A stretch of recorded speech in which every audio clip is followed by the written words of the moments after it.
Hello everyone, I am Zach Peterson. I'm sure you all know me from around YouTube as the PCB guy, and of course you know me from some other PCB channels. Today I am here to talk to you all about how your PCB Stackup can help you solve some simple yet critical EMC challenges. Now, to help show you how your Stackup can be such an important part of EMC, we're going to look at some example PCB designs in Altium, and we'll talk through how your Stackup plays such an important role in determining EMI and EMC.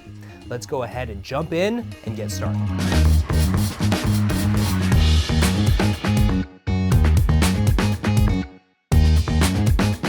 Now, in my experience, some of the simplest yet most important EMC problems can be solved by proper use and proper design of your PCB Stackup. Sometimes something as simple as changing how you use your PCB layers, or changing the order of the layers in your PCB Stackup, or just adding some layers in the PCB Stackup is enough to solve an EMC problem related to radiated emissions. I think the easiest way to see how this works is to start by looking at two-layer boards and then go to higher layer counts, and then we can understand how the PCB Stackup plays such an important role in ensuring EMC. Let's take a look at a two-layer board inside of Altium. Now, this is a project that I like to show very often in some of the seminars and webinars that I've given, and I really like to discuss it from the EMC and signal integrity perspective.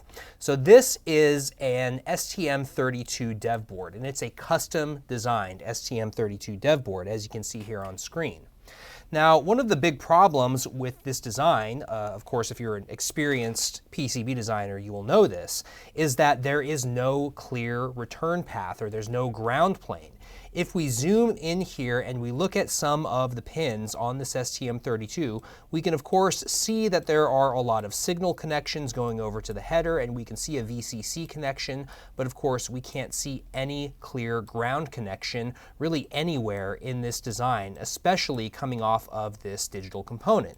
As we pan around, eventually we can see that there is a ground net that exists in this design, but of course this ground net is routed. So you really only have a very clear reference return path for this VCC line, but you don't have any clear reference return path for a lot of these signal lines. Now, that's a problem because one of the biggest causes of radiated emissions, particularly from single-ended digital signals like we see here on screen, is lack of a clear reference return plane. And in order to get a reference return plane into this design, we would need to use copper poor, because this is a two-layer board.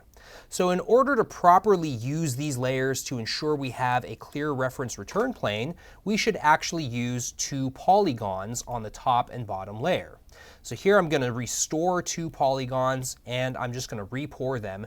And now we can see what happens when we have that ground pour in this design. The reason we're using ground pour in this design is so that all of these signals on the top layer have more or less an uninterrupted return path on the bottom layer.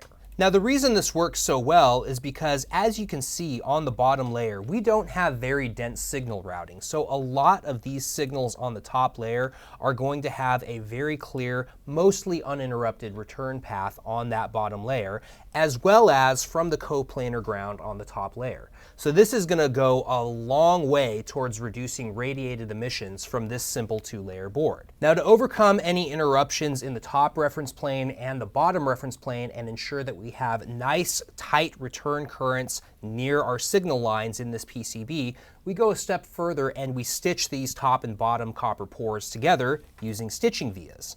The stitching vias that you see here in Altium are placed automatically, and of course a lot of other CAD tools have their own stitching via utilities that you can use to add this same kind of stitching via array.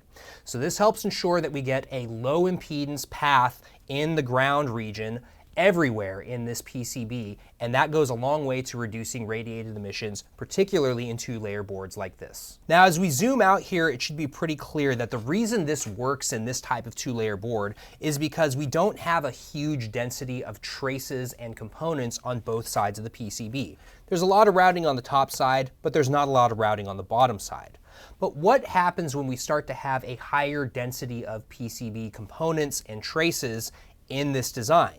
Well, in that case, we might want to consider going to a 4-layer board instead of using a 2-layer board. So let's take a look at this other design. Here in this other design, you can see that we have a 2-layer board, and we have a little bit more density on the top and bottom side. Here you can see that we have a lot of overlapping traces on both sides of the board, and especially on the top layer we have a lot of room being taken up by components.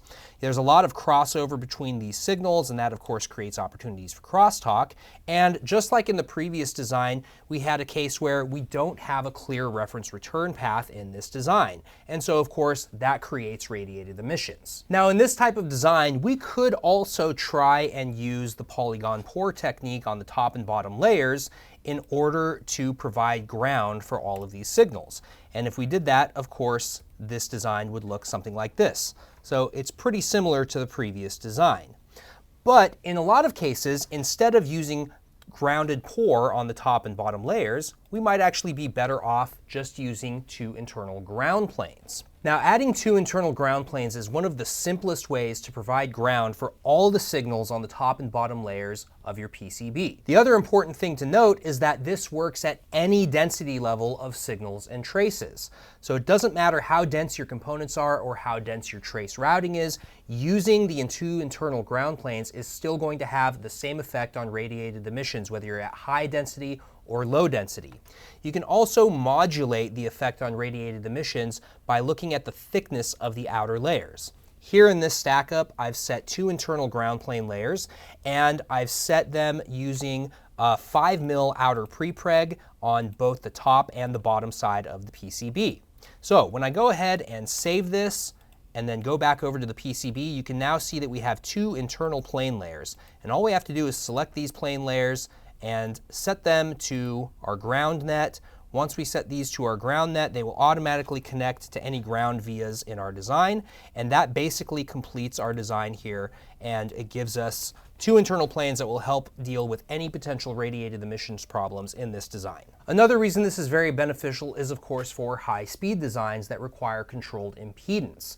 When you have a requirement for impedance control, you're going to need to have a ground plane somewhere in your design. And of course, the easiest place to place that ground plane and ensure you have moderately sized trace widths that have a target impedance that you need for your interfaces is to use 2 internal ground planes. So you really get 2 benefits. You get radiated EMI reduction, and you get the ability to have controlled impedance in a high-speed PCB.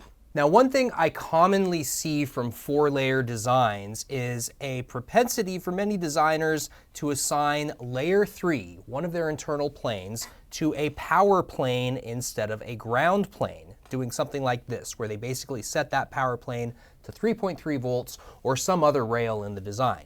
Now, one reason that you might do that is for convenience of routing. It actually becomes very easy to access power when power is available everywhere as a plane. So in some cases, that makes sense. There are also instances where that plane has to carry a lot of current. So of course, having a large plane layer completely filled with copper also makes sense. But does this always make sense from an EMC perspective? I would say no, it doesn't, unless you do something else with that bottom layer. Now here in this example where I've set this layer 3 plane to power, I still have signals on this bottom layer which then needs to transit to the top layer. And in the process of them making that transition back to the top layer, they could of course have radiated emissions from that via transition, and those need to be overcome somehow. One way to do it is to place vias intentionally along those signal transitions. So this is one way you can overcome that. But you're going to need ground somewhere on the other side of the board to also help reduce radiated emissions from the trace as well as from the via transition back to the top layer. So what's a better way to do this instead of setting that internal layer as power and just routing your signals on the bottom layer and expecting there to be no radiated emissions? Well, one thing that you can do is you can also set that bottom layer to ground and fill it in with grounded copper. Another example is shown here in this PCB layout. So here in this example, we have a lot of power routing on an internal layer, as you can see here. We have a 15-volt rail, we have a negative 15-volt rail, and then we have a 5-volt rail and a 3-volt rail, and then you can see some lines for some other nets, for example, at 24 volts. So there's a lot of power in this particular board, and you can see a lot of these rails are clustered on layer 3. How do we help provide shielding for those rails and any signals that might be propagating through them? Well, what you have here on the bottom layer is a fill with ground. So here you can see copper pour is being used to provide ground for the signals on the bottom layer and to provide shielding for any noise on these power rails that might be on layer 3. This is another really simple way to change how you use your layers in your PCB Stackup to help suppress radiated emissions by doing one simple thing, which is to provide a reference return plane everywhere in this design. If we look on mid-layer 2, you can see here that we have ground planes on layer 2. You can see here's our ground net, and we have our isolated ground for isolated switching converters over here on the left side of the board. Then here on the top layer, you can see here that we also have ground, and we have our isolated switching converter ground here on the left side. So we provided ground everywhere in this design by placing ground pour on the top and bottom layers. Now, placing ground pour in your design isn't going to magically solve every single EMC problem. It has to be used intentionally, like the examples that I've shown here inside of Altium. I'm going to save this topic for another video because use of grounded copper pour is surrounded by myths and legends, and I think a lot of designers just use it because they saw it was used in a different design and they decided to copy it as a best practice. If you know a bit about why radiated emissions occur, you can understand a bit more about why we might use grounded copper pour to help prevent them. So I'm going to save that as a topic for another video. In the meantime, if you're trying to identify sources of EMI in your PCB layout, go take a look at Dentaflux. They have an AI-powered platform that helps users identify potential EMI problems in their PCB layout just by looking at your fabrication data or by looking at your native CAD files. In upcoming videos, we'll show some demos of how the tool works, and if you want to learn more about Dentaflux, go to dentaflux.com. Make sure to check out the link in the description for more resources about EMI and EMC, and for a link to Dentaflux. Thanks for watching this video, everybody. Make sure to hit the like button, hit the subscribe button, check out the links in the description to learn more about Dentaflux, and we'll see you in the next video for more PCB design tips. Thanks, everybody.